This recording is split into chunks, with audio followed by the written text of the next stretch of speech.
RTC retired కార్మికులు బకాయిలు వెంటనే చెల్లించాలని చెప్పేసి బస్ భవన్ ముంగట బైఠాయించారు. కొంతమందితో మాట్లాడే ప్రయత్నం చేద్దాం. అన్న చెప్పండి, ఎక్కడి నుండి వచ్చారు? నా పేరు సదయ్య. భూపాలపల్లి. ఇప్పటి వరకు రిటైర్డ్ అయ్యి ఎన్ని సంవత్సరాలు అవుతుంది? ఎంత? భూపాలపల్లి డిపో నుంచి వచ్చిన 2023 నాడు అక్టోబర్లో రిటైర్డ్ అయినా. నా సర్వీసు 38 సంవత్సరాల సర్వీసు. నేను గత 2017 నుంచి వెళ్ళి మొత్తం వచ్చే బకాయిలన్నీ పేరుకపోయినాయి. ఇప్పటి వరకు పిల్లల పెళ్లిళ్ళు చేయలేదు. 3 ఆడపిల్లలు. ఇప్పటి వరకు ఎంతవరకు పైసలు ఇగవచ్చే అన్నారు. 2 సార్లు 3 సార్లు విజ్ఞప్తి చేసినాము, దానికి కూడా లేదు. అప్పుడు ఎండి సర్జన్ గారికి అది వినతి పత్రం ఇచ్చినాము. మళ్ళీ తర్వాత నాగిరెడ్డి సార్కి 2 సార్లు ఇచ్చినాము. ఇప్పటికీ కనీసానికి మా బకాయిలు మాకు 2017 నుంచి రావాల్సిన బకాయిలన్నీ మాకు అది తక్షణమే మంజూరు చేయాలి. ఇప్పటికి ఎంత బకాయిలు ఆగిపోయి ఉన్నాయి? ఒక్కొక్కరికి 10 లక్షల, ఒక్క వ్యక్తికి 10 లక్షల వరకు యాక్చువల్ రావాల్సి ఉన్నాయి. అది ఇప్పటి వరకు లేవు. కనీసానికి మీ వయసు అంతా మీద పడిపోయింది. పిల్లల పెళ్లిళ్ళు చేయడానికి ఏం లేవు. అప్పుడు జీతం చేస్తేనే వెళ్ళి వెళ్ళక సాలని బతుకులతో బతికినాం.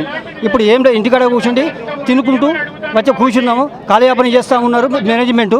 ఇప్పుడు నాగిరెడ్డి గారు కానీ, పొన్నం ప్రభాకర్ కానీ, ఇప్పుడు ఉన్న ఏది రేవంత్ రెడ్డి గారు కానీ తక్షణమే మా ఈ బకాయిలు తక్షణమే రిలీజ్ చేయాలి.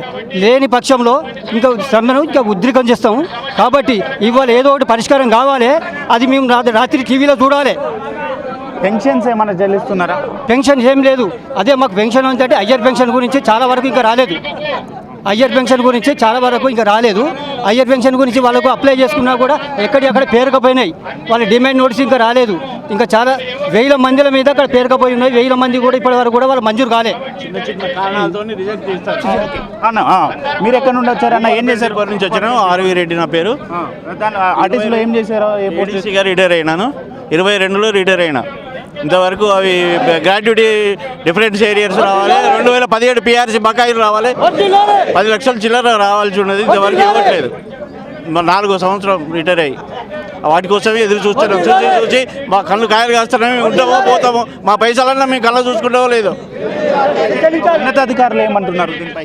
దాని మీద ఏం స్పందన లేదు. డేట్లు పెడతారు. వీళ్ళు ఆడిట్ చేయమని అన్నిటికీ సర్క్యులర్ ఇచ్చారు, ఆడిట్ చేశారు, అన్నీ అయిపోయినాయి. ఏం లేదు, స్పందన లేదు. ఏదైతే రేవంత్ రెడ్డి ప్రభుత్వం ఇది ప్రజాప్రభుత్వం, ప్రజాపాలన అంటున్నారు. మరి వాళ్ళు ఎందుకు ఇప్పటి వరకు చర్యలు తీసుకోవట్లేదు అనుకోవచ్చు? అది మేము ప్రజాప్రభుత్వమే అన్ని నిమ్మలుగా చేసుకుంటూ వస్తాడు. కాకపోతే మాది కూడా దృష్టిలో పెట్టుకొని మాకు కూడా పరిష్కారం చేయమని వేడుకుంటున్నాం.